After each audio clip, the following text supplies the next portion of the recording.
Number 2. I'm not afraid of fighting, but to lose our friends in battle, it's so sad. Why must we feel such emotions? We're just androids, but we are so human. Gerbera. They say it's to instill a sense of rivalry through various experiences and a wide range of diversity, just like humans. Gerbera. That's right. The humans thought of it as a way to break through the logic of contradiction. For example, it's the same with our memories. We were all given fake memories. Rose. I have the memory of a boy whose father was in the army.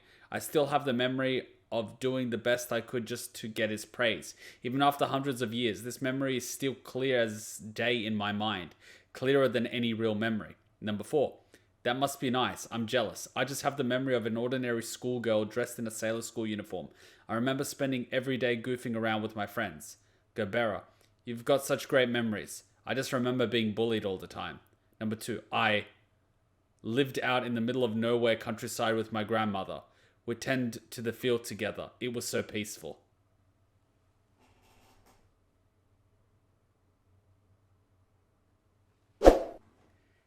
Kind of nuts how I liked A2 more than 2B. And I really liked Kane. It's nuts, isn't it? Their personality is so similar in a sense. A2 doesn't really swear, but she's got that whole shut up, I'm gonna do what I want attitude, which is very similar to how Kane deals with Vice. Damn. Alright, back to it. We have to read that book. What was it? Red and Black? Yep. We're gonna have a lot of fun. Spoilers ahead. It ain't no secret that in NieR, Project Gestalt was something less than a stunning success. I mean, a highly experimental, largely untested experiment to separate human souls from their bodies for an extended period of time? What could go wrong, right? Sounds like a COVID well, vaccine. Hindsight's 2020, so turns out a lot of things can go wrong. The question is, why did it turn out this way? Was it poor planning, bad luck, or maybe a little sabotage from within? In this video, I'm gonna do my best to explain what happened to Project Gestalt, how it happened, and why it happened. This video is the second in the quote lore series, and it's a pseudo-sequel to my last lore video, where I went over the events of the NieR world prior to the start of the game. I'd say you should watch it beforehand, because I'm going to skim over a lot of the events that I already covered, but I think this video stands on its own pretty well, so ultimately, it's up to you. Also, same deal as last time, all this stuff happens in books and drama CDs, so I'll match what I'm saying to the gameplay as best I can, but some of it's gonna have to be unrelated clips. Goddamn book. Education! Anyways, with that out of the way, the history of Project Gestalt begins about a full decade after the events of Drakengard's Ending E, so let's dive right in. Oh, and, big spoilers, yeah, obviously. In the NieR universe, around the year 2014, as WCS was spreading explosively across the globe and the Legion was gaining ground, things were looking pretty dire. Taking the fact that it was a pretty reasonable possibility that humanity could face its end if nothing was done, it was around this time when research into Project Gestalt began in earnest. I've got what I think is a relatively large proportion of German viewers, so y'all can blow me out if I completely butcher this next word, but I'm gonna give it a shot. The process of removing a human's soul from their body through Masa was called Gestaltisierung, which, according to Google Translate, means design. Okay, let's see how... Tisierung. Gestalt is Eirung. Gestalt is Eirung. Oh, I did. Gestaltisierung. Well, I f***ed that. Not bad, I think. The original short-term separation experiment was a success. Some brave test subject's soul was removed from their body, and later reunited with no obvious issues. Great, this was a huge step in solving the whole maybe going extinct issue, but the problem is that it was just that. A step. Sure, they can be reunited after like 20 minutes have passed, but what about 20 days? 20 years? Even longer? That, and human bodies are kind of fragile, relatively speaking. You can't just gestalt them, shove them all in a warehouse for 1,000 years, and then expect them to still be there like some kind of meat-based wine cellar. No, it was clear this problem was far from solved. About a year after the first experiment was successfully completed, Project Gestalt was formally announced to the public, and ended up facing a huge backlash. Probably rightfully so. Ultimately, this is fiction, and we have context for the full events of the story, so it might be difficult, but try to put yourself in the shoes of some average person in the NieR universe. The world is falling apart around you, you're just holed up in your apartment playing Breath of Fire 4, hoping you don't breathe any white magic dust and turn into a Legion monster. And then some scientist Wait a minute, this is sounding oddly similar to COVID. Holy f***. shows up and says, "Hey, let's rip your soul out your body." How long? We're not sure. Can you put me back? Probably, but no guarantees. What are you gonna do with my body while I'm gone? Good question. Right, I'll take my chances with the Legion then. Yeah, I'll probably be the guy with the Legion. It's like, Legion? It's okay, I've got vodka. If you ask me, the load was blown on Project Gestalt way too early. The scientists might have been overly excited, as this was a big step in ensuring humanity's survival, but it was clear that there were still a ton of kinks to work out. Step 1 was figuring out what to do about the whole abandoned bodies thing. So, after about another decade of research, the first replicant was created in the year 2025.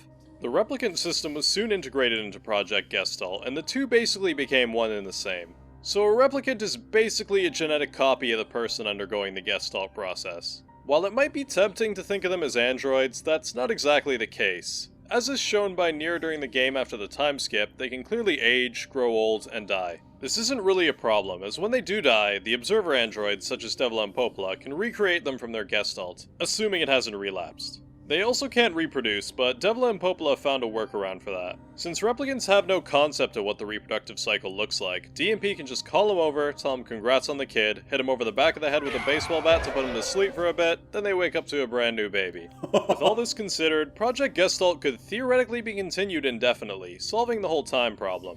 Anyways, this is all jumping ahead to stuff that happens after the replicants gain sentience, so let's pull it back a bit. The main takeaway from this sidetrack is while replicants aren't exactly human, they are biological in nature, at least more so than androids. Over the next 7 years, the Gestalt and replicant process is refined and designated as kind of a last resort option, while the armies of the world continue to fight the Legion. After the defeat of Red Eye in 2030, there was some hope that Project Gestalt would end up being unnecessary, but this wasn't the case.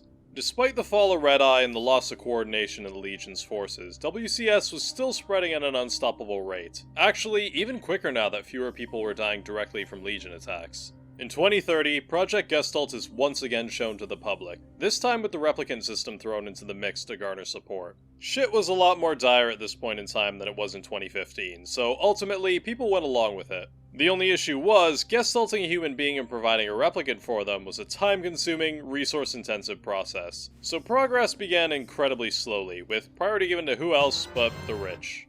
Wow!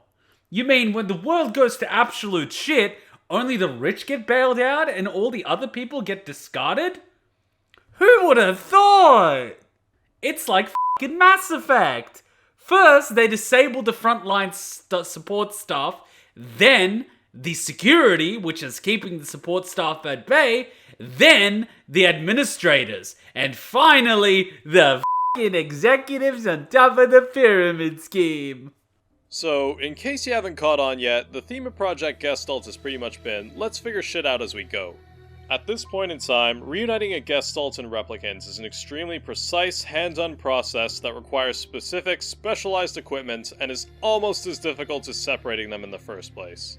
This, obviously wasn't gonna fly once it was clear this no reuniting till the world is completely free of Maso thing was gonna be a long-term process. That brings us to the short story called And Then There Were None. In summary, it goes a bit into Grimoire Weiss's backstory and how he became a New York Times bestseller. He was a soldier. I like this. They're actually going through all the different texts in a video format, so we don't have to necessarily read everything, but if we're interested in what we hear in the synopsis, we can actually read. In one of the Crusades, which, for a quick refresher, was a group of teenagers pumped full of Luciferaes to fight the Legion. After a quick battle royale with 12 other soldiers, Weiss and Noir come out on top, with Noir getting that victory royale, and they're turned into Grimoires. The plan being that when Project Gestalt is completed, the energy released from 2 Grimoires being activated at the same time would force snap every Gestalt into their replicant body at the same time. There actually is one more Grimoire featured in the game, the one you fight with in Emil's library, Grimoire Rebrum. Grimoire Rebrum? I don't know, I don't speak Latin. She was a girl that Weiss... You know what f***s me? You can't actually get NieR Replicant White Edition in Australia. It's available in US and Europe, but you can't get it in Australia. And when I tried ordering it, they wouldn't let me ship to Australia. We literally get f***ed. was friends with when he was still human, but losing the Battle Royale meant that her role in the story would be cut short. So just to recap, Weiss used to be some child soldier before he was turned into the book we know in the game. Anyway, so far so good, right? Project G had a few knots to untie, but the time problem thing and the unification problem thing have been resolved. Anything we're forgetting here? Oh, right, the Berserk thing, right. By the way, from this point on, the people running the show at Project Gestalt are known as the World Purification Commission, so I'll be referring to them as that. In Ruben is 2050, Weiss's a lover? Devil unit, no confirmation if this is our Devil unit, made a certain discovery. This information can be found on the NieR Replicant drama CD. Now, look, I'm pretty certain I've figured out how YouTube copyright works regarding music, gameplay, and all that. As for CD audio character voices, now, that's some uncharted territory. Gonna play a few choice clips, but I mean, if it's not kosher, I've probably cut out this part of the video entirely, so if you're listening to my voice right now, there's a good chance you'll be listening to Devilas in about 5 seconds.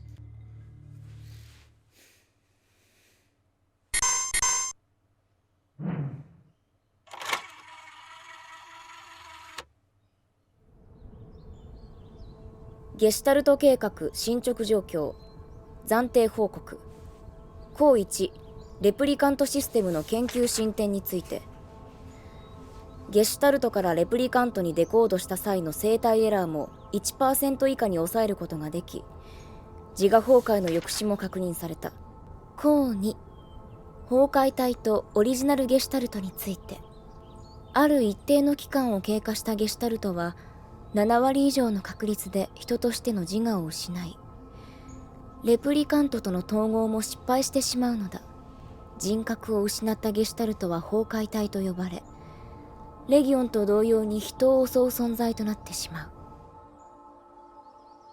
Few things to note here. The replicant's consciousness was supposed to be confirmed destroyed. This was a known problem, but we all know that didn't end up happening. This was likely a result of poor planning and the overall rush nature of the project. Sure, replicant consciousness was destroyed now, but within the next 1,000 or so years, there probably was no measure in place to stop it from resurging. 1,000 years ago, some Saxon was doing asymmetrical aquatic tactical operations. This is the famous Viking that I told you guys about. He was a Viking berserker that held a bridge for hours while his fellow Vikings retreated. At the end, they only managed to take him down by going under the bridge and spearing him from above. Up until then, he cut down 40 Englishmen. See, he actually wrote what happened. This motherfucker held them off for like 2 hours. What a beast. And humanity was still figuring out doors that swing open. So, what I'm trying to get at here is that it would be difficult for the scientists behind Project Gestalt to predict what exactly would happen in the next 1,000 years down the road. Ultimately, there was a bigger, more immediate issue. Dodge! There was a high likelihood that most Gestalts would relapse and become, quote, similar to the Legion, which is why, despite the Legion being wiped out, many people thought that the relapsed Gestalts were them making their return. Well, they had already Gestalted a significant number of people, and I don't think they were in a position to offer refunds. What would be necessary is someone with a unique genetic code that was resistant to relapsing, and if that could be found, they can mass-produce a method of preventing other Gestalts from relapsing as well. So the plan was to pass out a bunch of replicas of Grimoire Noir out to the general population along with rations. Touching this book would either A, cause an immediate Gestalt relapse for the vast majority of people, or B, give them an extreme amount of power in the case of the one touching it being the quote, original Gestalt. This is where our protagonist comes in. He was given a copy of the book and watched everyone around him who touched it relapse. This is why he was constantly telling Yona not to touch the book in the intro sequence to the game. Don't touch that book. Not ever. Got it? The pair take shelter in the store to escape the relapsing Gestalts while NieR stands watch, but we know how the rest of this goes. Faced with the choice of being third-partied by a gang of rampaging Gestalts or touching the book, he went with the book. And wouldn't you know it, turns out he's the original Gestalt. He fights off the shades, but in the chaos of the battle, Yona touches the book, causing an immediate relapse. Side note, don't know if I'm the first to notice this, but when you beat the boss shade in the intro battle, NieR levels up to level 30. This is the approximate level you have to beat him at the end of the game. The more you know. The intro ends with NieR calling out for help, and him and Yona are quickly discovered by the World Purification Commission. They immediately put Yona on ice to stop her from relapsing, in exchange for NieR becoming the original Gestalt and cooperating in stopping the relapsing issue.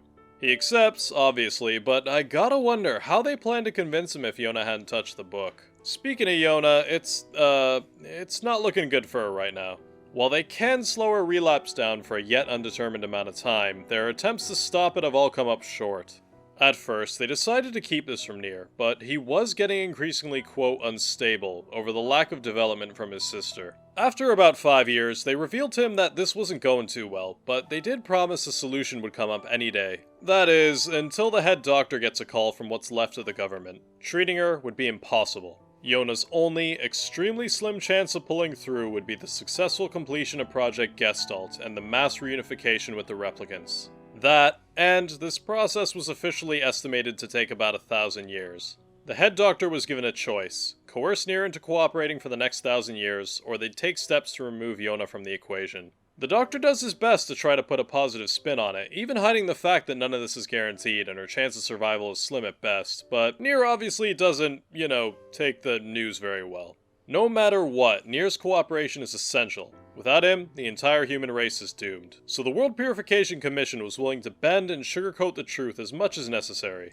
NieR agrees to these terms, and the 1,000+ year power gap between the intro and the main game begins.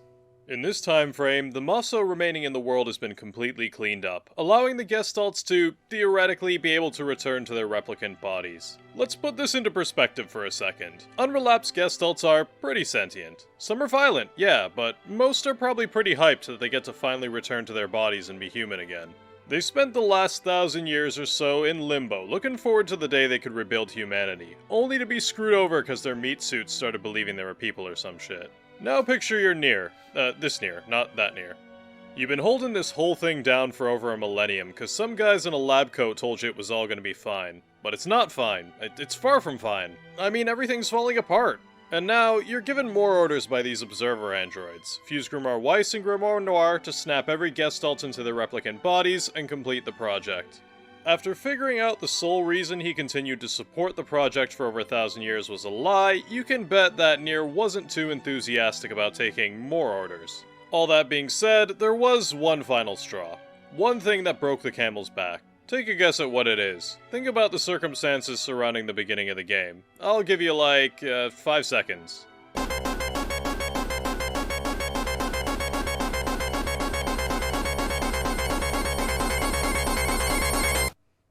That was 7. Alright, you got it? Yeah, you got it. It's Yona, isn't it? The game kicks off shortly after Yona gets the Black Scroll. And that ain't no coincidence. Her relapse Gestalt, despite being put on ice, is running out of time. NieR is running out of time. So, he understandably goes off script, kidnaps Yona, and intends to stick her Gestalt back in its replicant himself. He turns his back on Project Gestalt, but not necessarily the goal of the project itself. Yona is his priority, but if the fusion of the Grimoires happens along the way, that's fine too, which is why he didn't face any intervention for his actions from Noir or the Observer androids. My biggest piece of evidence for this is a conversation Devila and Popola have on Playthrough C that's new to NieR Replicant version number blah blah blah blah. They plan to leave him be, as long as his goals still aligned with theirs, but if he started going too far off the rails, they plan to use Louise, the mermaid boss also new to the game, as a backup plan to take him out. 懸念があるのなら払拭しておかないと。もし魔王が計画に背くようなら、あの子の力で制さなければいけないのだから。ああ、わかってるさ。心配性だな、ポポルは。It would end up not mattering, however, cause Replicant NieR killed Devila and Popola, and the Shadow Lord, effectively dooming both Project Gestalt and humanity. It's at this point where I gotta wonder if things could have gone differently. Had Gestalt NieR played along, not kidnapped Yona, and not sent Replicant NieR on a half-decade-long path of revenge, could Devila and Popola have convinced/tricked a younger, less rage-fueled NieR into fusing Weiss and Noir? Would Yona have survived if Gestalt NieR just followed the plan? We'll likely never know. With the Shadow Lord's death, Project Gestalt was completely buried, and humanity had no choice but to slowly die out as Gestalts began relapsing one after the other over the next few centuries, taking their replicants down with them. Anyways, that's it for today. Next video in the hashtag series will be one going over all the events that happened between NieR Replicant and Automata, so check that out when it drops. Till next time. Why you do this? We watched Ending Explained, that's fine. World Before Automata, I don't think it's out yet. Yeah, it's not out yet. This came out 5 days ago. Guys, subscribe to him. He deserves it. He's making good shit. He's making good shit. He's making good shit.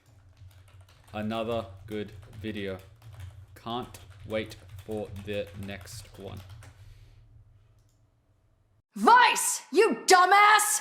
Start making sense, you rotten book, or you're gonna be sorry! Maybe I'll rip your pages out one by one, or maybe I'll put you in the goddamn furnace! How can someone with such a big smart brain get hypnotized like a little bitch, huh? Oh, Shadow Lord, I love you, Shadow Lord! Come over here and give Vice a big sloppy kiss, Shadow Lord! Now pull your head out of your goddamn ass and start fucking helping us!